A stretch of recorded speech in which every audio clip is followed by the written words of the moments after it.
चलिए स्टार्ट करते हैं लेक्चर, क्योंकि 5 मिनट थोड़ा सा ऊपर वक्त भी लिया ज्वाइन होने के लिए।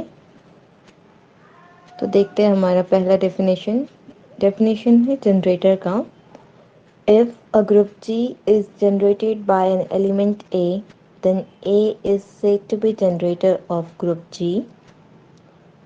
मतलब क्या हुआ, एक पूरा ग्रुप है जो सिंगल एलिमेंट के ज़रिए हमको मिल सकता है, यानी हम एक एलिमेंट के ज़रिए पूरा ग्रुप मैनिपुलेट कर सकते हैं। अगर सपोज़ कीजिए कि आपके पास सेट ऑफ इंटीजर है with respect to addition. Integer कहा 0 +-1 +-2 समझिए। अब मैं इस इंटीजर को 1 के ज़रिए जनरेट कर सकती हूँ। क्यों?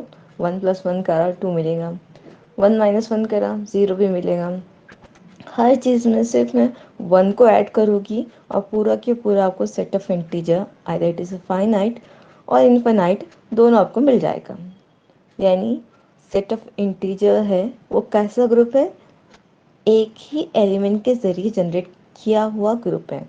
ठीक है, नोट देखिए, if there exist an element A belongs to G such that order of A equals to order of G, then G will be cyclic group with its generator A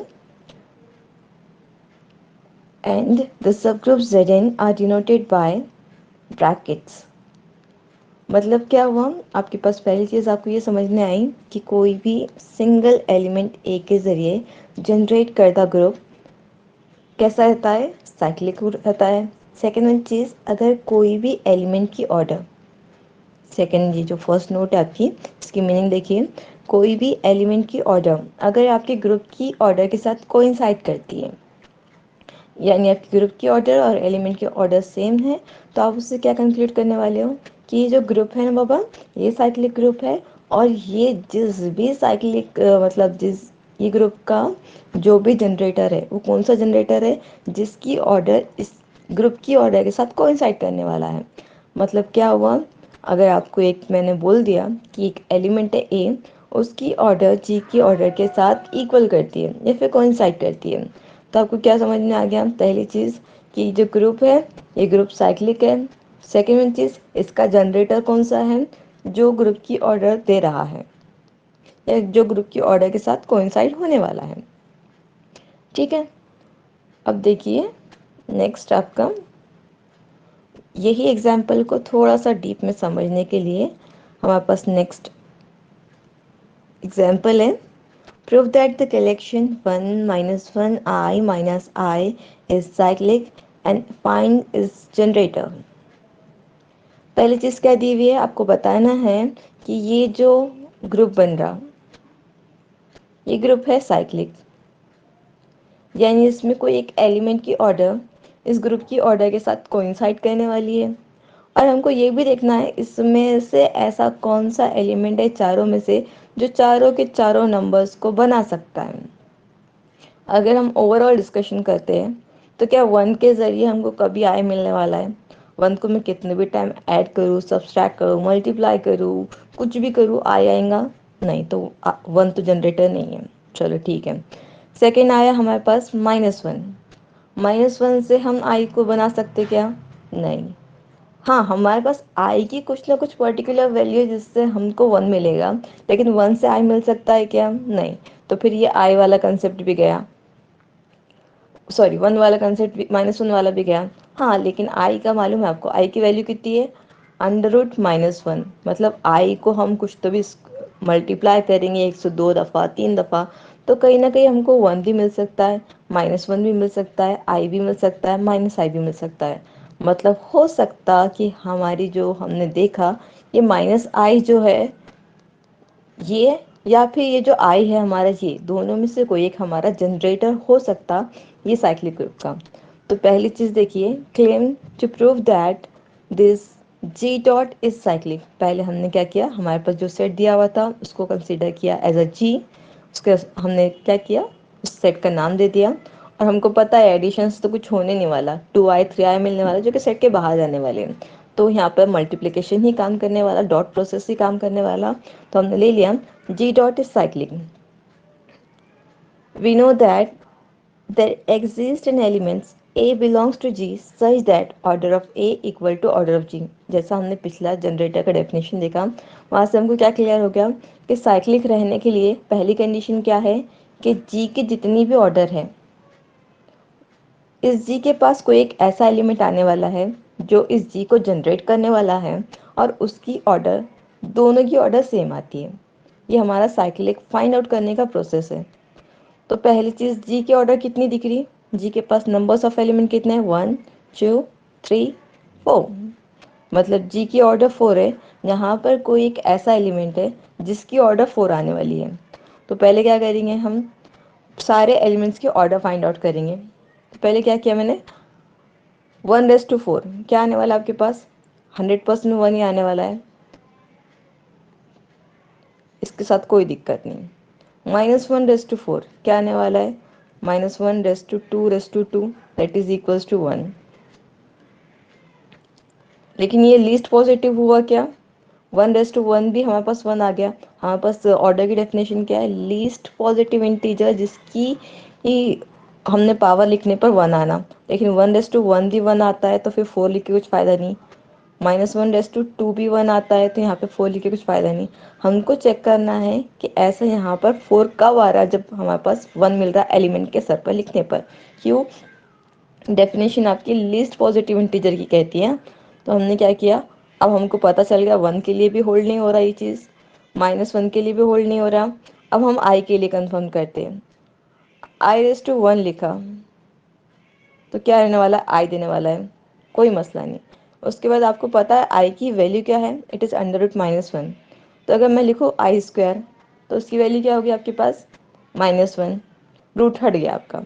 i⁻3 मैंने दोनों side I से multiply किया, ये वाली expression को, आपके पास क्या आ गया, -i। चलो ठीक है। उसके बाद मैंने क्या किया, एक बार और आई को मल्टीप्लाई कर दिया, तो i⁻4 इक्वल टू 1। अब क्या हो गया, एक आई, इस ग्रुप के पास ऐसा एलिमेंट आया जिसकी ऑर्डर 4 है, जबकि इस ग्रुप की ऑर्डर भी कितनी है, 4 है। क्यों, उसके पास नंबर्स ऑफ एलिमेंट कितने हैं, 4 है। मतलब ग्रुप की ऑर्डर और एक एलिमेंट की ऑर्डर सेम हो गई। यहाँ से आप क्या कंक्लूड करेंगे, अगर ऐसा होता है तो ये 100% कैसा ग्रुप है, साइक्लिक ग्रुप है। अब इसके बाद इसके अंदर जनरेटर कौन है, अगर ये साइक्लिक है तो मतलब ये एक एलिमेंट के जरिए जनरेट हो रहा, तो इसके अंदर जनरेटर कौन है। तो आपने फिर दो बार चेक किए, जिसका जो आपने क्या कंक्लूड किया था, जो एलिमेंट ग्रुप की एलिमेंट के साथ कोइंसाइड करता वही जनरेटर रहता। मतलब आपको ये भी समझ में आ गया, ये जो आई जिसकी ऑर्डर कितनी थी आपके पास, 4, यही जनरेटर भी है। तो अब जनरेटर है या नहीं कंफर्म करने के वास्ते, जब आपने i⁻1 लिया, यहाँ पर इसके वास्ते लिख लिया। देखो एक बार एक और एक चीज़ समझ में यहाँ पर, this shows that G dot is cyclic group generated by I. ठीक है, यहाँ पर आपका केस ख़त्म नहीं हुआ। क्यों, क्योंकि ये एक ऐसा ग्रुप है जो दो एलिमेंट के ज़रिए जनरेट हो रहा। क्यों, क्योंकि देखो ये हो गया। अब उसके बाद यहाँ पर आपका थ्योरम प्रूफ हो गया। अगर आपने यहाँ तक भी लिखा सफिशिएंट है, आपको मार्क्स मिलते। लेकिन आपकी अंडरस्टैंडिंग के वास्ते थोड़ा सा नीचे और डेटा आया हुआ है, क्या है देखो, since -i⁻1 equal to -i, -i² किया आपने तो क्या हो गया आपके पास, आप वैल्यू i² का -1 -1, और ये क्या हो गया, ये -1, इसका आंसर आ गया। -i² का कोई भी पॉजिटिव इंटीजर हो जाएगा और i² का आंसर -1। ठीक है, अब यहाँ पे i³ किया, -i³, i आंसर आया। -i⁻4 किया, 1 आंसर आ गया। मतलब ये भी क्या हुआ, -i की भी ऑर्डर कितनी आई आपके पास, 4। मतलब ये भी क्या है, साइक्लिक ग्रुप का जनरेटर हो सकता। तो आपके पास ये क्या समझ में आया, -i इज ऑल्सो जनरेटर, और ये भी आपके ग्रुप के चारों एलिमेंट दे रहा, -i भी दे रहा, i भी दे रहा, 1 भी दे रहा, -1 भी दे रहा। मतलब क्या है, ये एक ऐसा ग्रुप है, कौन सा ग्रुप, 1 -1 i जो कि आपके पूरे ग्रुप के एलिमेंट को जनरेट भी कर रहा है। तो इसमें दो जनरेटर पाए गए, कौन कौन से, आई और -i, जिनकी ऑर्डर आपके ग्रुप की ऑर्डर के साथ कोइंसाइड कर रही है। नेक्स्ट थ्योरम देखिए आपका,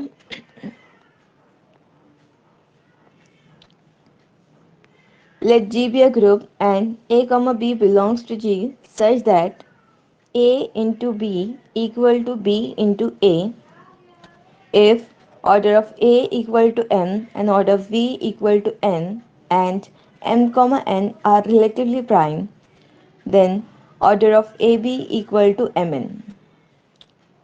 एक मिनट हाँ। चलिए, आपके स्टेटमेंट में दिया हुआ क्या है? पहली चीज, let G be a group. एक आपके पास दिया हुआ है जी नाम का ग्रुप है। ग्रुप है मतलब आपने सपोज कर लिया एक बाइनरी ऑपरेशन दिया हुआ है, एक सेट दिया हुआ है जिसके पास क्लोजर, एसोसिएटिव, इनवर्स, आइडेंटिटी, ये चारों प्रॉपर्टीज भी है। उसके बाद एक इंटरेस्टिंग चीज यहाँ से स्टार्ट हो रही है कि ये ग्रुप में हर एक एलिमेंट ए बी बी ए के फॉर्म में दिखेंगे। मतलब आपके पास ये एक और चीज समझ में आ गई, ये कम्यूटेटिव ग्रुप है, इसके एलिमेंट्स कम्यूट करते हैं, यानी ये अबेलियन ग्रुप भी है। ठीक है, यहाँ भी ठीक है। उसके बाद क्या दिया हुआ है? इफ वाला पार्ट है।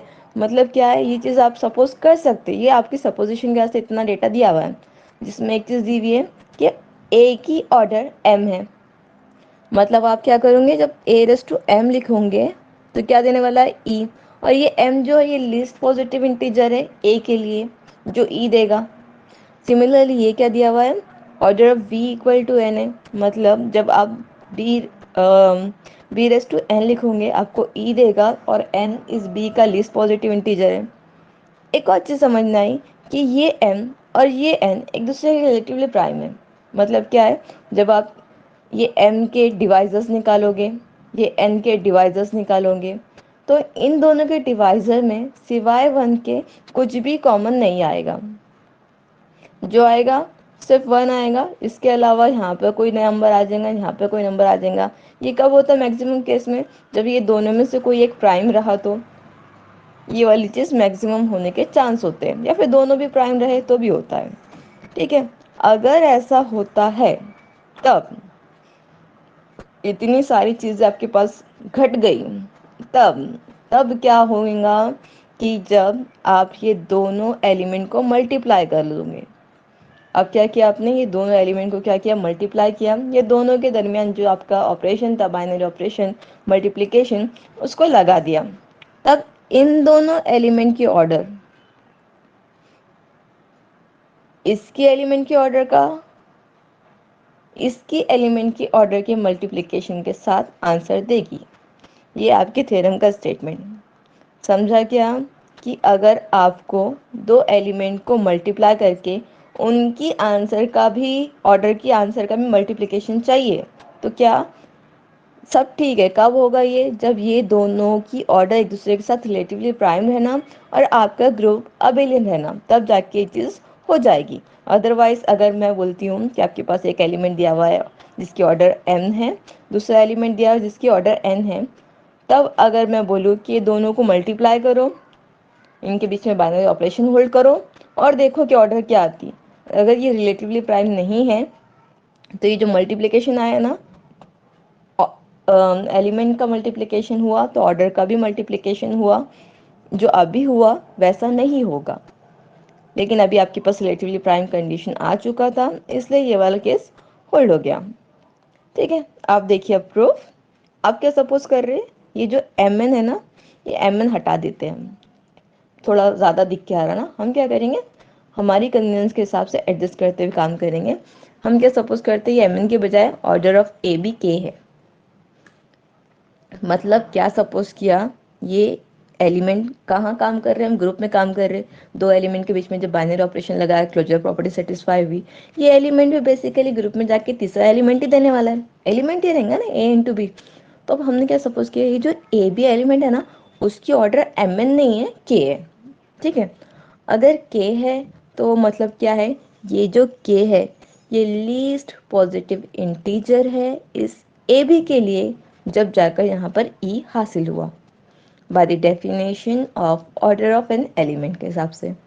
ठीक है, यहाँ तक हमारा कोई दिक्कत नहीं, हमने सपोज कर दिया इसको इक्वेशन नंबर 1। ठीक है, सेकंड केस क्या है हमारे पास? मैं क्या कंसीडर कर रही हूँ, ये मेरा ये वाला थ्योरम का की स्टेप है। क्या की स्टेप है? मैंने कंसीडर किया a into B raise to m into n।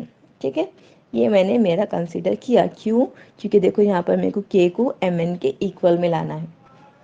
तो मैंने थोड़ा सा एडजस्टमेंट किया, दिमाग लड़ाया कि क्या कर सकती हूँ। तो मैंने क्या किया, A B raise to M N consider किया। अब रूल ऑफ इंडाइसिस क्या बोलता कि ये A raise to M N होगा, B raise to M N होगा, कोई दिक्कत नहीं। अब मैंने क्या किया, मेरी ज़रूरत या मेरी समझ के हिसाब से मेरे को पता है ए की ऑर्डर एन है, बी की ऑर्डर एन है, तो मैंने क्या किया, ए रेस टू एम पहले ले लिया, बी रेस टू एन पहले ले लिया, यहाँ पर बाद में फिर मल्टीप्लिकेशन में एन और यहाँ पे मल्टीप्लिकेशन में एम कर दिया, कोई दिक्कत नहीं। अब क्या हुआ, चूंकि ए की ऑर्डर क्या थी, एम थी, तो ये ई रेस टू एन हो गया, और बी की ऑर्डर एन थी, ये भी ई हो गया, मल्टीप्लिकेशन में एम। यहाँ तक कोई भी इशू है क्या, छोटा माइनर? अगर नहीं तो देखो फिर नेक्स्ट पेज पे, यहाँ से क्या हो गया, फिर आपकी समझ में क्या आया कि ये ई रेस टू एन हो गया, ई रेस टू एम हो गया, यानी एक आइडेंटिटी को आप एन टाइम्स मल्टीप्लाई कर रहे हो, दूसरी उसी के मल्टीपल में एक और आइडेंटिटी है जिसको एम टाइम्स मल्टीप्लाई कर रहे हो। चूंकि ये आइडेंटिटी है, इसको एम टाइम्स करो, एन टाइम्स करो, लैक टाइम्स करो, 10 लैक्स टाइम करो, आपको रिजल्ट क्या मिलने वाला है, ई ही मिलने वाला है। यहाँ से देखो क्या आ गया आपके पास, E into E, basically it is E, मतलब क्या कंक्लूड हुआ, A raise to M N equal to E. लेकिन अब देखो फिर मेरी टर्मिनोलॉजी सुनो, मैंने क्या बोला था, हमने कंसिडर किया कि ये ए बी की ऑर्डर के है, यानी के यहाँ पर लीस्ट पॉजिटिव इंटीजर है। अगर ये एम एन आया तो मतलब क्या है, लीस्ट है, ये छोटा है, ये एम एन है बड़ा, तो मतलब बड़े को छोटा डिवाइड कर सकता क्या, 100% कर सकता। तो मैं यहाँ से कंक्लूड कर दूंगी कि दिस के डिवाइड्स एम एन, ठीक है, एम एन डिवाइडेड बाय के होल्ड हो रहा, तो बाय नंबर थ्योरी का सिस्टम कैसे लिखते हैं हम, के डिवाइड्स एम एन, क्योंकि के लिस्ट पॉजिटिव था। अब मेरे को क्या करना है, ये दोनों को इक्वल बताना है। तो हम क्या करते, कोई भी चीज़ इक्वल बताने हमारे पास तरीका कैसा रहता कि m is less than n, then n is less than m। फिर हम यहाँ से क्या कंक्लूड करते हैं, दोनों एक दूसरे के छोटे नहीं हो सकते, यानी दोनों इक्वल हो सकते। अगर मैं बोल रही हूँ कि एम एन के को डिवाइड कर रहा हूँ, sorry, M N is divided by K, अगर मैं ऐसा कह रही हूँ, मतलब सपोज कीजिए फिक्स नंबर आ रहा p बोलकर, अगर k is also divided by M N, ऐसा हो सकता है क्या कि ये वाला भी इसको डिवाइड कर रहा है, ये वाला भी इसको डिवाइड कर रहा है, कब कर सकता, जब दोनों नंबर सेम है, क्योंकि 2 विल डिवाइड बाय 2। ऐसा हो सकता है कि 3 divided by 2 then 2 is also divided by 3, नहीं, ये वाला आपका क्या जाने वाला है, स्मॉल वैल्यू जाने वाली है, ये वाली प्लस वैल्यू जाने वाली है, ऐसा नहीं हो सकता। कब हो सकता है ये चीज़, जब आपके दोनों नंबर इक्वल रहे। तो आपका नेक्स्ट पार्ट क्या रहेगा कि आपको कुछ तो भी जुगाड़ लगा के ये बताना है कि एम एन ऑल्सो डिवाइड्स के, ये वाला आगे आपने इक्वेशन नंबर 3 बोल के सपोज कर दिया, ठीक है।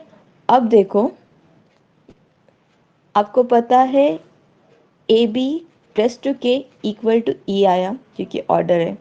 रूल ऑफ इंडाइसिस क्या बोलता है, आप इसको लिख सकते हो,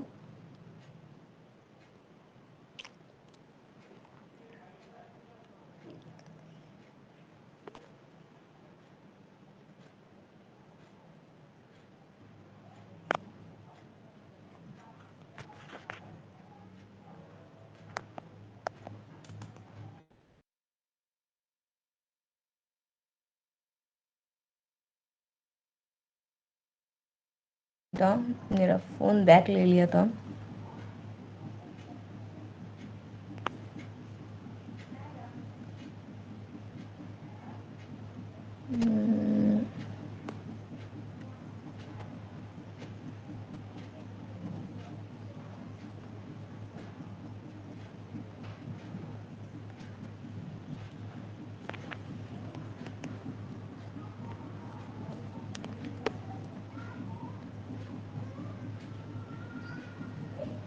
चलिए, तो फिर कहाँ थे हम, हाँ, अब मैंने क्या किया देखो कि ए B raise to K equal to ई आ गया, ठीक है।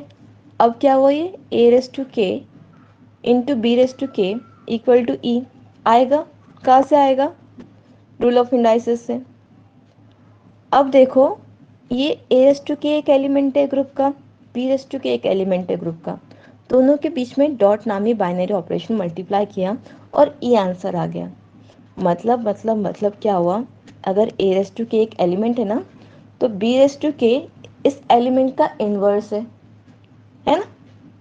और अगर मैं मल्टीप्लिकेशन ग्रुप की बात करूं तो ये ई जो रहेगा 1 रहेगा। तो यहाँ से अगर मैं बी को यहाँ शिफ्ट करूँ कहाँ, आपके आर एच एस में, तो क्या दिखने वाला है ये, A raise to K equal to B raise to minus K, है ना। अब देखो, order of a raised to k will equal to order of b raised to minus k which is equal to order of v raised to k। ये वाली चीज समझने लायक है। क्यों? क्योंकि आपके पास एक एलिमेंट है a जिसकी ऑर्डर कुछ ना कुछ फिक्स है, आपको पता है कितनी है, m है। तो अब देखो, मैं अगर a raise to m raise to k अगर मैं ये लिखूं तो क्या होने वाला है, e आने वाला है, क्योंकि ये a रेस्ट टू m कितना है आपके पास, e है। फिर ये होगा e रेस्ट टू k, मतलब इसकी order a raise to k की order, b raise to minus k की ऑर्डर और b रेस्ट टू k की ऑर्डर। क्यों? क्योंकि अगर ये b रेस्ट टू k है तो मैं इसको क्या कर सकती, यहाँ से -1 से मल्टीप्लाई कर सकती, ये e रेस्ट टू -1 हो जाएगा। आपको पता है e रेस्ट टू e क्या है, आइडेंटिटी एलिमेंट है, आगे पीछे करो चेंज करो कोई मसला देने नहीं वाला है। तो यहाँ से क्या होने वाला है आपका, ये तीनों एलिमेंट की ऑर्डर सेम आ गई। ये भी आपका एक यहाँ थ्योरम का महत्वपूर्ण हिस्सा था।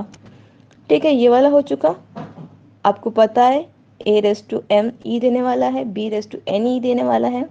आपने क्या किया, A raise to K into M E लिया, D raise to K into N E लिया, थोड़ा सा अरेंजमेंट किया क्योंकि यहाँ पर ई आया तो रूल ऑफ इंडाइसिस के हिसाब से हमने हमारा जुगाड़ लगाया। अब देखो नेक्स्ट चीज क्या हुआ कि this m will divide order of a raised to k and this order of v raised to k will divide n। ये क्यों, ये ऐसा क्यों? अब देखो यहाँ तक आ गए थे हम, यहाँ तक हमारे साथ कोई दिक्कत नहीं थी। हमारे पास ये क्या था, m लिस्ट पॉजिटिव था, लेकिन हमको पता है कोई भी एलिमेंट को ये क्या करने वाला है, m डिवाइड करने वाला है। तो यहाँ से मैं ये कंक्लूड कर सकती कि order of a raise to k is dividing m and order of v raise to k is dividing m, क्योंकि यहाँ पर आपके एलिमेंट के आने से पहले ये चीज़ आई। अगर ये होता है तो मैं क्या करूँगी, b रेज़ टू k की ऑर्डर और ए रेज़ टू के की ऑर्डर सेम थी, तो मैंने यहाँ पर इंटरचेंज भी कर दिया। अब क्या बन गया, order of A raise to K divides M, order of A raise to K divides N. यहाँ तक ठीक है, दोनों को डिवाइड कर रहा, मतलब दोनों के मल्टीप्लिकेशन को डिवाइड करेगा, मतलब लेकिन ये दोनों कैसे है, एक दूसरे के रिलेटिवली प्राइम है, तो ये दोनों के जीसीडी को भी डिवाइड करेंगे, लेकिन दोनों का जीसीडी कितना आने वाला है, ग्रेटेस्ट कॉमन डिवाइजर 1 आने वाला है। मतलब ए raise to K equal to ई आ गया, यानी के ही आपका जो था, आपने अब तक जो लिया था वो 1 आ गया। आपको पता है ए की ऑर्डर कितनी है, एम, यानी एम डिवाइड कर रहा के को, एन डिवाइड कर रहा के को, है ना। क्यों? क्योंकि बी की ऑर्डर एन थी, ए की ऑर्डर क्या थी, एम थी। दोनों सबके पास क्या आ गया, एम डिवाइड कर रहा के को, एन डिवाइड कर रहा के को, यानी दोनों का मल्टीप्लिकेशन भी किससे डिवाइड होगा, के ज़रिए, यानी के को सॉरी के को क्या करेगा, m इंटू एन डिवाइड करेगा। आपके पास पहले क्या आया, M N is divided by K, अब आया के डिवाइड्स एम एन। दोनों से आपको क्या क्लियर हुआ कि दोनों एक दूसरे को डिवाइड कब करेंगे, जब दोनों भी इक्वल रहेंगे। तो क्या हो गया, K is equals to M N, therefore order आपने क्या लिया था, ऑर्डर ऑफ ए बी के था, अब के की जगह आप रिप्लेस करके क्या कर सकते हो, उसको ले सकते हो एम एन। ठीक है, थोड़ा सा कंफ्यूजिंग है लेकिन थ्योरम आसान है, बस यहाँ की स्टेप्स जो है ये क्यों लिए हुए हैं ये समझ जाओ, तो आगे आपको थ्योरम में कोई दिक्कत नहीं है। आपने स्टार्ट किया कुछ और तरीक़े से, और स्टार्ट के बाद आपने सपोज क्या किया, जो आपने सपोज किया था के को आपको बताना था एम एन, बस आपने क्या किया, लेस देन और ग्रेटर देन का रिलेशन लगा के काम किया। नेक्स्ट थ्योरम है, और ये ज़्यादा से ज़्यादा एग्जाम में रिपीटेड पूछा हुआ थ्योरम है, यहाँ पर 2-3 दफ़ा पूछा हुआ, शायद ये 2019 में भी आया हुआ क्वेश्चन है जिस पर टिक नहीं है। इजी थ्योरम है और इसका हम रेफरेंस भी आगे इस्तेमाल करते हैं। पहली चीज़ देखिए, let H and K be a subgroup of group G dot, then H K is a subgroup of G if and only if H K can return as K H. H और K ये दो सब group है आपके group ji with multiplication. ठीक है, ये आपके पास दे दिया हुआ है। इतना आपने सपोज कर लिया, जी नाम का ग्रुप है, एच और के नाम के दो सब ग्रुप है। अब ये दो सब ग्रुप को अगर मैं मल्टीप्लाई कर दूं, एच के बना दूं, तो क्या ये एच के सब ग्रुप रहेगा? मेरे को चेक करना है। तो फिर मेरे को मालूम पड़ा ये सब ग्रुप रहेगा अगर के एच के साथ कम्यूट करेगा। तो ये एलिमेंट्स नहीं है, ये ग्रुप्स की बात हो रही, सब ग्रुप के सब ग्रुप्स की बात हो रही। क्या समझ में आया कि मेरे पास एक एच नाम का सब ग्रुप है, मेरे पास एक के नाम का सब ग्रुप है, मैं ये दोनों सब ग्रुप को मल्टीप्लाई कर रही हूँ, एच के बना रही हूँ, एक नया सबसेट बन रहा। पहले तो ये सबसेट को अगर सब ग्रुप बनना है तो ये सबसेट ने दूसरे के सबसेट के साथ कम्यूट करना, तो ये सब ग्रुप बनेगा। और अगर ये सब ग्रुप बनता है तो एच के कम्यूट करेगा कि एच के साथ। क्यों? क्योंकि इफ एंड ओनली इफ का थ्योरम है, ड्युअलिटी में प्रूफ होने वाला थ्योरम है। देखिए प्रूफ सिंपल है, आसान है। पहले कंसीडर करेंगे दोनों में से कोई कंडीशन। मैं सपोज क्या कर रही कि एच के कम्यूट कर रहा के एच के साथ। यहाँ पर देखो एक चीज़ कम है, आपके पास जो सपोजिशन दिया हुआ है वो लिखा हुआ नहीं है। तो अगर आप अपने नोट्स लिख रहे हो तो पहली चीज़ क्या लिखोगे आप? Suppose that H and K are subgroup of G dot, then to show that hk is a subgroup, first suppose that hk equal to kh। यहाँ तक आपका सपोजिशन है। आपको बताना है सब ग्रुप, आपको बेसिकली क्या बताना है कि क्लोजर प्रॉपर्टी सेटिस्फाई करता, या फिर अगर ए और बी दो एलिमेंट है तो ए डॉट बी इनवर्स इसी का एलिमेंट है, किसका? एच के का। आपके पास ये है। अब देखो एक बात और समझ में आई कि यहाँ पर ऑर्डर बहुत मैटर करती है। क्यों? क्योंकि एच के एच के साथ इक्वेट कर रहा, मतलब पहले एच के ही एलिमेंट आना, बाद में के ही एलिमेंट आना, ये बहुत ज़रूरी है। अगर ऐसा नहीं होता तो एच के एच के साथ कम्युनिट का कंसेप्ट देता ही नहीं हो, है ना। अगर ऐसा दिया हुआ है तो मतलब ये इनकी ऑर्डर बहुत ज़्यादा ज़रूरी है। तो हम ये ऑर्डर के साथ ही खेल के चलेंगे कि भाई ये दिया ना इसने तो हम इसको ज़्यादा समझ के लेके चलेंगे। तो देखिए पहला चीज़ हमने क्या लिया, एक एलिमेंट लिया ई जो कि एच के और के एच का है। तो आपको ये समझ में आ गया कि ये नॉन एम्प्टी है। क्यों? क्योंकि ये देखो बेसिकली है क्या, एच भी ग्रुप है, सब ग्रुप है, के भी सब ग्रुप है, दोनों के पास आइडेंटिटी 100% है। अगर दोनों को मैं मल्टीप्लाई भी करूँ या फिर दोनों का क्या करूँ, सबसेट भी बनाऊँ, तो दोनों के पास ई तो 100% रहेगा।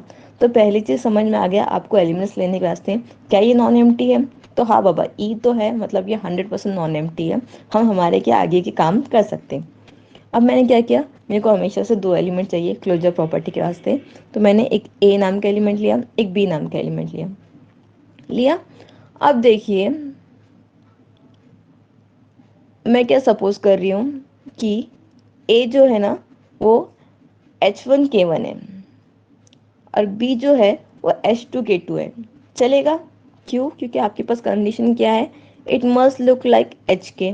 आपको एच के को सब ग्रुप बताना है, तो पहला एलिमेंट क्या है आपका, एच से आना चाहिए। तो हो सकता पहला H1 हो, दूसरा H2 हो, लेकिन किस तरह दिखने वाला है, ये पहला एलिमेंट एच का, दूसरा एलिमेंट के का, पहला एलिमेंट एच का, दूसरा एलिमेंट के का। इस तरह से हमने दो एलिमेंट उठा लिए। यहाँ तक कोई दिक्कत? आपने आगे डिस्क्रिप्शन क्लियरली लिखना है कि क्या है कि H1 H2 will belongs to H and K1 K2 will belongs to K। और सबसे मेन चीज़ ये H और ये K आपके पास एलिमेंट्स है, तो ये स्मॉल में लिखेंगे आप, और आपके जो सब ग्रुप्स हैं वो आप हमेशा कैपिटल में लिखेंगे। सब ग्रुप, सबसेट, जो भी लिखने वाले हों, जो बड़ा पार्ट है आपका सुपीरियर पार्ट है वो हमेशा आप कैपिटल से डिनोट करने वाले हैं, जबकि स्मॉल वाला जो आपके एलिमेंट्स रहेंगे उसके लिए रहेगा।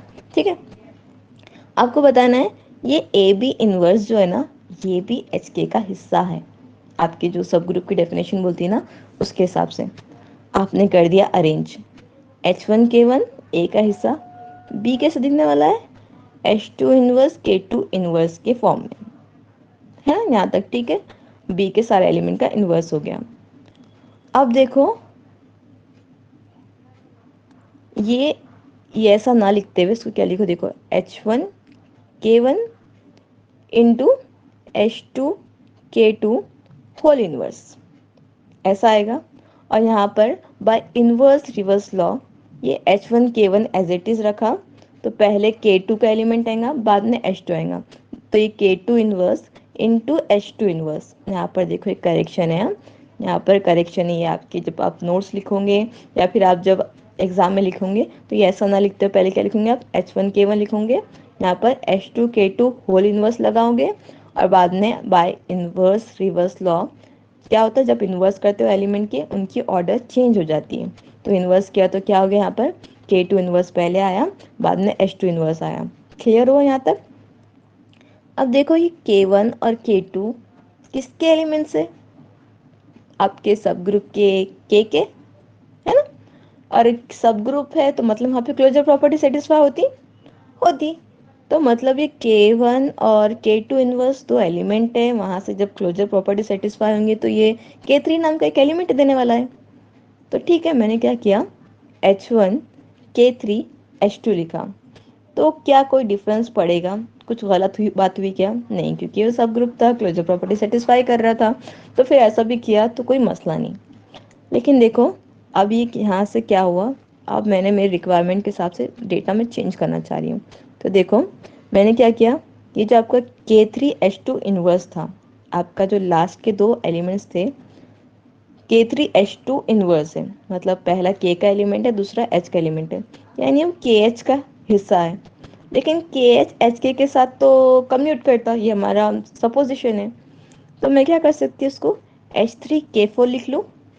K4 अब तक तो आया नहीं था, H3 भी नहीं आया था, तो मैंने मेरी कन्वीनियंस के हिसाब से K3 H2 इनवर्स को H3 K4 लिखा।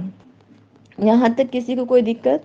सिर्फ हमने क्या किया, हमारी सपोजिशन को हमारी कंसेप्ट के हिसाब से अरेंज किया। अब देखो, अब आपका क्या बन गया यहाँ पर, K3 H2 inverse can written as H3 K4 where H3 K4 must belongs to HK। यहाँ तक ठीक है? For some H3 belongs to H and K4 belongs to K। वहाँ से कुछ भी लो, K की रहने वाले, H से H3 H4 H5 कितने भी लो, ऐसे रहने वाले। मतलब अब क्या हो गया आपका, A B inverse will look like H1 तो एज इट इज़ रहा, यहाँ पर जो K3 H2 इनवर्स था ये हो गया H3 K4। यहाँ तक कुछ डिफरेंस नहीं। अब यहाँ पर मल्टीप्लिकेशन में क्या आ गया, H1 H2। अब H1 H2 ये अगेन H का हिस्सा है, H सब ग्रुप है, हम दो एलिमेंट लिया, क्लोजर प्रॉपर्टी सेटिस्फाई हुई, एक नया एलिमेंट बनेगा। H1 दिख रहा, H2 दिख रहा, H3 दिख रहा, मैं H4 बोल दूंगी। तो मैंने क्या किया, it will look like H4 K4। अब क्या हो गया बाबा, पहले H आगा फिर K आगा, मतलब ये किसका हिस्सा है, ये H के सबसेट का हिस्सा है। मतलब ए बी इनवर्स H के में चला गया। और हमको ये बताना था ना कि अगर एक एलिमेंट लिया, दी एक एलिमेंट लिया जिसका इनवर्स ए के साथ आपके सबसेट में गया तो आपका सबसेट बन गया सब ग्रुप, तो ये H के में गया। अगर ये H के में गया तो मतलब क्या हो गया, H के सब ग्रुप होगा G के साथ। ये होगा आपका पहला पार्ट प्रूफ। अब देखो मैंने पहला पार्ट प्रूफ किया, अब सेकंड पार्ट में मैं सपोज करूँगी एच के सब ग्रुप पे मेरे को बताना है कि एलिमेंट्स कम्यूट करते हैं मतलब एच के इक्वल टू के एच है। अगर मेरे को बताना है एच के इक्वल टू के एच है, ये बेसिकली है एच के और के एच सब ग्रुप से पहले है ये सबसेट को अगर दो सबसेट को इक्वल बताना है तो मेरे को क्या बताना है, ये पहला वाला सबसेट है दूसरे का, दूसरा वाला सबसेट है पहले का, ऐसा हो नहीं सकता बाय द सबसेट लॉ ये दोनों कैसे है इक्वल। तो पहले क्या कंसीडर कर रही हूँ मैं कि एक एलिमेंट लिया मैंने के एच से, जहाँ ये ए कैसे दिखने वाला है, के एच से लिया दिस स्मॉल के एच, जहाँ स्मॉल के कैपिटल के का हिस्सा है, स्मॉल एच कैपिटल एच का हिस्सा है। ठीक है, पहला एलिमेंट यहाँ से लिया, मैं बताऊंगी ये जा रहा किस में, एच के में। तो देखो मैंने क्या किया, ए इनवर्स ले लिया, बाय इनवर्स रिवर्स लॉ ये क्या हो गया एच इनवर्स के इनवर्स। अब चूंकि आपका एच के क्या है बाबा, ये है सब ग्रुप, सब ग्रुप है तो हर इनवर्स एलिमेंट इसी के पास जाता, तो मतलब ये ए इनवर्स भी एच के का हिस्सा है। तो आपने स्टार्ट क्या किया था कि के एच के पास एक एलिमेंट है, वही एलिमेंट का इनवर्स एच के पास है, मतलब के H is contained in H के। पहला आपका रिलेशन सबसेट का होल्ड। अब क्या सपोज कर रहे हो, बी बिलोंग्स टू एच के, और अब बी क्या कर रहे हैं, हम थोड़ा सा अलग ले रहे हैं, एच डैश और के डैश ले रहे हैं, जहाँ एच डैश एच का हिस्सा है, के डैश के हिस्सा है। ठीक है, मैंने क्या किया, बी इनवर्स कर लिया, तो ये क्या हो गया, K inverse dash B inverse dash will belongs to K N H. क्यों, एच और के भी सब ग्रुप है, उनके पास इनवर्स एलिमेंट आने वाले हैं, मतलब B inverse will belongs to K H. अब क्या हो गया, H K is contain in के एच, पहले क्या हुआ था, के H is contain in H के, अब हो गया H K is contain in के एच, मतलब दोनों भी एक दूसरे के सबसेट है। ऐसा होता क्या, सेट थ्योरी आपको क्या बोलती, ऐसा नहीं होता, अगर ऐसा होता है तो ये दोनों सेट कैसे हैं, इक्वल है। ठीक है, आ जाइए फिर नेक्स्ट, ये जो है हमने जनरेटर किया था 1 - 1 आई और -i के लिए, ये वही चीज़ है, g equal to collection 0 1 2 3 4 5 where g with +6 is cyclic group, then find its generator। क्या ये मॉड्यूलो एडिशन मॉड्यूलो 6 के साथ आपको क्या करना है, पहले तो आपका इसका कंपोजिशन टेबल बनाना है, आपको देखना है क्या ये साइक्लिक ग्रुप है, क्या इसमें कोई एलिमेंट की ऑर्डर आपके ग्रुप के ऑर्डर के साथ कोइंसाइड करती है, अगर करती है तो वो क्या होने वाला है, आपका साइक्लिक ग्रुप बनाने वाला है। ये आपके लिए एज अ होमवर्क छोड़ दिए, क्योंकि हमने वो वाला किया, अगर नहीं जानता है तो हम इसको भी देख लेंगे, लेकिन अगर आप बोलोगे तो, क्योंकि आप नहीं बोलोगे तो मेरे को फिर नहीं समझेगा। चलिए लास्ट थ्योरम देखते हैं आज का। अब देखो, एकदम सिंपल थ्योरम है, लेकिन थोड़ा सा आपका दिमाग का यूज ज़्यादा होने वाला है। हट के थ्योरम है, अब तक जो थ्योरम किया उससे हट के थ्योरम है, क्योंकि हम यहाँ पे इक्विवेलेंस और थोड़ी नवी नवी चीज़ें यूज़ करने वाले हैं। थ्योरम की स्टेटमेंट पहले समझ लो, क्या और क्यों है। क्या है, let G be a finite group and S comma T are subsets of G. सबसे मेन चीज़ उसने क्या किया, आपको वर्ड्स में कहने की बजाय आपको पूरा पूरा सिंबॉलिकल फॉर्म में दिया कि अगर जी एक ग्रुप है तो आपके पास सबसेट का रिलेशन क्या था, जो आपका लेस देन इक्वल टू का रिलेशन था। गेलियन साहब ने क्या किया, ये लेस देन इक्वल टू के रिलेशन को सबसेट का रिलेशन कहा, कि ये सब जिधर की साइड ऊपर रहेगा वो रहेगा आपका सुपर ग्रुप, और जो आपके एच पे आने वाले हैं वो रहेंगे आपके सबसेट। तो यहाँ से आपको क्या समझा, ये S N T R less than नहीं है जी के, ये क्या है, S N T R subgroup of G. ठीक है, अगर ऐसा होता है तो मैं क्या करी, सपोज करो कि ये सब ग्रुप एस को टी के साथ मल्टीप्लाई की, एक और सब ग्रुप मिल गया मेरे को। तो ये सब ग्रुप की कार्डिनलिटी, या मेरे को नहीं पता ये सब ग्रुप है या नहीं, चलो मैं सब ग्रुप भी नहीं सबसेट ही बोलूँगी। तो इस सब ग्रुप की बजाय सबसेट की कार्डिनलिटी अगर मेरे को फाइंड आउट करनी है तो कैसे, इस एस की कार्डिनलिटी मल्टीप्लाई विथ टी की कार्डिनलिटी डिवाइडेड बाय इन दोनों के अंदर जितने कॉमन एलिमेंट आने वाले हैं उनकी सेट की कार्डिनलिटी के साथ। आपने क्या देखा, एलिमेंट के ऑर्डर अगर दोनों एक दूसरे के रिलेटिवली प्राइम रहा तो दोनों को मल्टीप्लाई कर दो और आ जाएगा, लेकिन यहाँ पे सेट की अगर ऑर्डर फाइंड आउट करनी है तो हमारे पास कितने जुगाड़ है, पहले एक सेट के ऑर्डर को दूसरे सेट के ऑर्डर के साथ आप मल्टीप्लाई करोगे, लेकिन इसको डिवाइड किसके साथ करना है, उनके बीच में जितने कॉमन एलिमेंट आने वाले हैं ना उनके साथ के।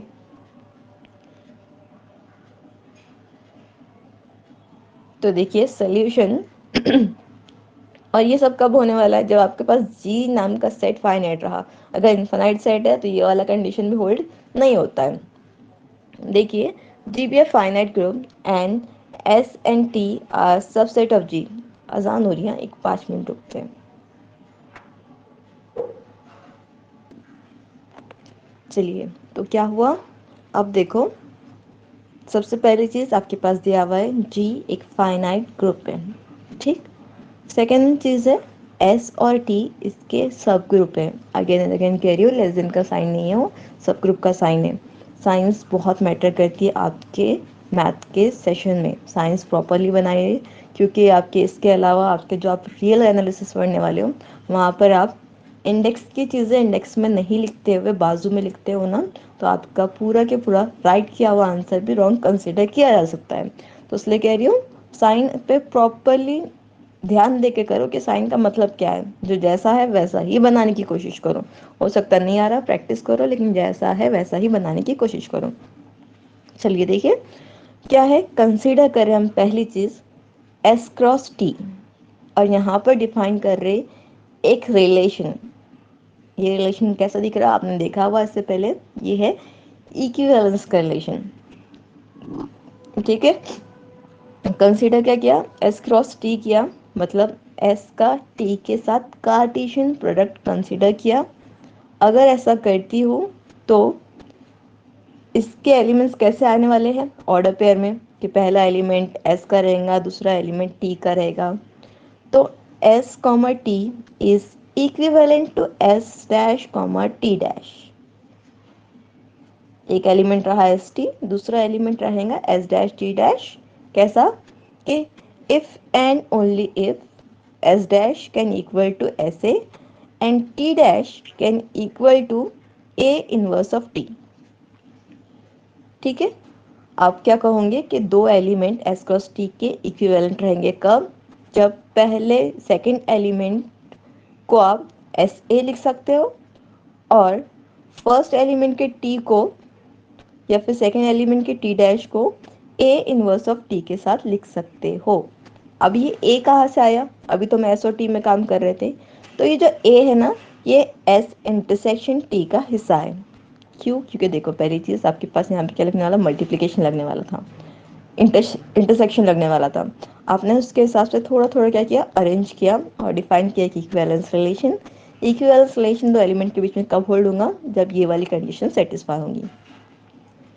तो आपको तो समझ में आ गया कि ये जो साइन है ये है इक्विवेलेंस की। आपने वो सामने वाले को समझा दी, एग्जामिनर को जो पेपर चेक कर रहा, कि भाई ये वाली जो साइन है ना, ये है इक्विवेलेंस की साइन। अब देखो, late S, T bar denotes the equivalence class of S cross T belongs to S cross T, या S, T belongs to S cross T। यहाँ पर भी इक्विवेलेंस क्लास है, वहाँ पर हमने इक्विवेलेंस क्लास, वहाँ पे मॉड्यूलर क्लास जो देखे थे हमने ब्रैकेट से बताए थे। अब इक्विवेलेंस की भी कुछ तो भी क्लास हो सकती, तो हम क्या सपोज कर रहे हैं, इसको हम बार से डिनोट कर रहे हैं। Let S cross T with equivalence, क्या ये S cross T with equivalence be the set of equivalence classes। अगर ऐसे जितने भी क्लासेस आ रहे तो हम उसका एक सेट बना सकते हैं। हमने उसको नाम क्या दिया, S cross T with equivalence। It follows that from the definition of equivalence relation that S cross T is equals to collection of all A inverse of T where A belongs to S intersection T। चलेगा, क्यों, क्योंकि देखो जितने भी आने वाले हैं आपने क्या किया, उसको एक सेट बना दिया, इक्विवेलेंस क्लास का नाम दे दिया।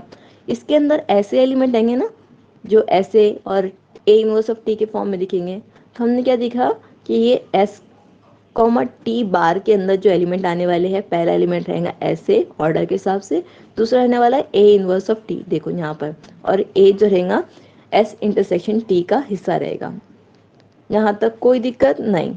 तो अब देखो यहाँ पर बेसिकली कितने एलिमेंट आ सकते हैं, आपकी जो इंटरसेक्शन के अंदर कॉमन एलिमेंट है उतने ही आ सकते हैं। मतलब मैं अगर इसकी कार्डिनैलिटी लूँ तो ये एस इंटरसेक्शन टी की कार्डिनैलिटी के साथ कोइंसाइड करने वाला है। यहाँ तक ठीक है। अब देखो आपके पास अपने ये डिफाइन काय पे कर रहे थे, बेसिकली ये एस क्रॉस टी पे बताए थे।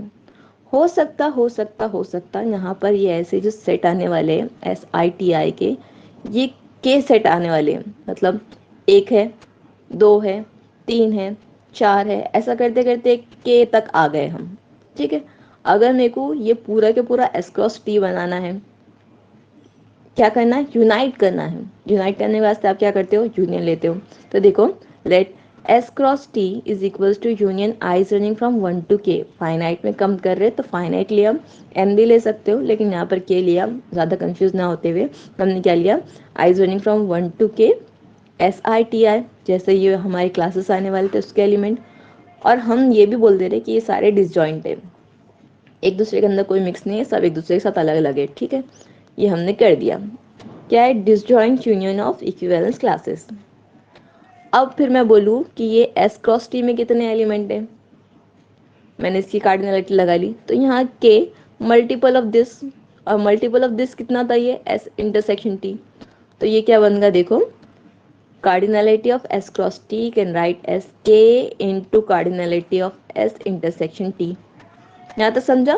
क्यों? क्योंकि देखो ये जो क्लासेस था इसका कार्डिनलिटी था S इंटरसेक्शन T, और ऐसे हम कितने टाइम लेने वाले हैं union, 1 2 3 4 5 up to K, multiple of K, तो यहाँ पर K multiple of S intersection T।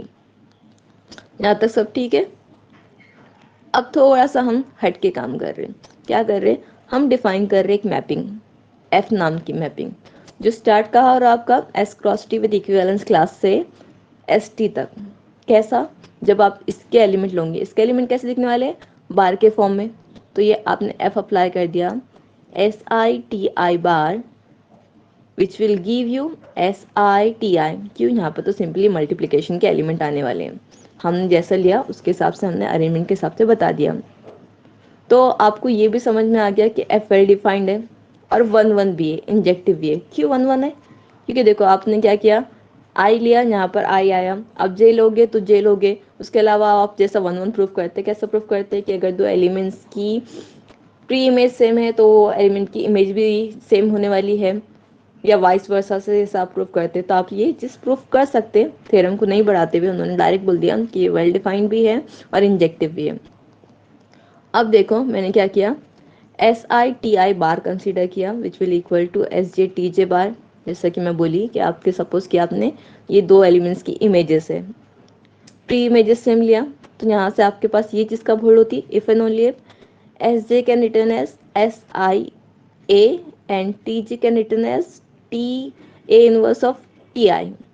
अब ये कैसा आया, जो हमने देखो डिफाइन किया था यहाँ पर, ये वाला हिस्सा देखो, एस डैश आपका second element can return as first element with multiplication of A from right side, और यहाँ पर देखो टी डैश क्या था, फर्स्ट एलिमेंट का इनवर्स, ए का inverse with second first element. यहाँ पर सेम चीज़ क्या हुई, यहाँ पर देखो एस जे सेकेंड एलिमेंट को लिख रहे आप, फर्स्ट एलिमेंट का S I multiplication of A right side, second T J आ गया, यहाँ पर ए इनवर्स भी एज इट इज, यहाँ का टी आई आपके राइट से मल्टीप्लाई, यहाँ तक ठीक है। और जहाँ आपका ए क्या था, दोनों के इंटरसेक्शन से आ रहा था, मतलब यहाँ से क्या क्लियर हो गया कि S J T J will equal to S I T I, यहाँ तक भी कोई दिक्कत नहीं है। अब देखो, अब यहाँ से क्या हो गया कि हर एक जो आपके पास कोडोमेन के एलिमेंट थे उनके लिए प्री इमेज एग्जिस्ट हो रही, क्योंकि ऐसे ही होने वाला जितने जाने वाले, मतलब हर एक के लिए एग्जिस्ट हो रही, मतलब आपका फंक्शन सर्जेक्टिव भी है, मतलब क्या है, ऑन टू भी है, 1 1 भी है, ऑन टू भी है, मतलब ये क्या है, आइसोमॉर्फिक है, मतलब नंबर्स ऑफ एलिमेंट ऑफ आपके domain will equal two numbers of domain elements of codomain. मतलब क्या हुआ, इसकी कार्डिनलिटी देखो, यहाँ पे ये जो है ना इक्विवेलेंस नहीं का साइन कैंसिल हो गया, ये ऐसा आया, S cross T with equivalence की cardinality S multiply with T की कार्डिनलिटी के साथ इक्वल करेगी।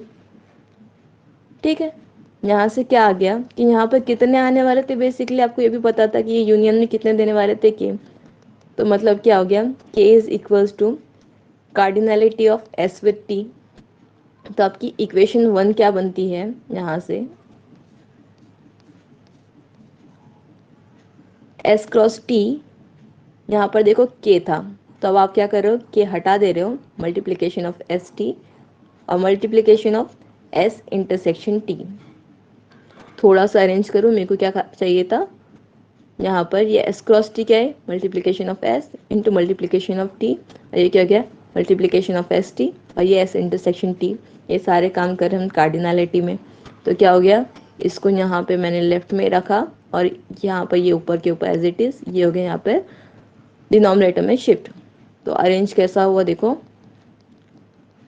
cardinality of st will equal to cardinality of s multiplication of cardinality of t divided by cardinality of s intersection t। थोड़ा सा confusing theorem है, लेकिन एक बार समझ लिया, एक बार प्रैक्टिस कर लिया तो ये हार्ड भी नहीं है। ठीक है, आज फिर यहीं रुकते हैं। ये वाले थ्योरम की प्रैक्टिस करो, जो लास्ट में हमने कार्डिनलिटी का थ्योरम किया, इसकी प्रैक्टिस करो। बाकी तो भी आसान है, लेकिन इसकी प्रैक्टिस याद से करो। ठीक, आज के लिए मैम यहीं कल रुकते हैं। ऑफलाइन रहेंगी ना क्लास? नहीं, आपके दरअसल में शायद 4 से है। ओपनिंग आपकी 4 से है कॉलेज की। तो जब तक अपने ठीक पास है। देखो अपने कितने पेजेस बचे हुए हैं। 1 मिनट।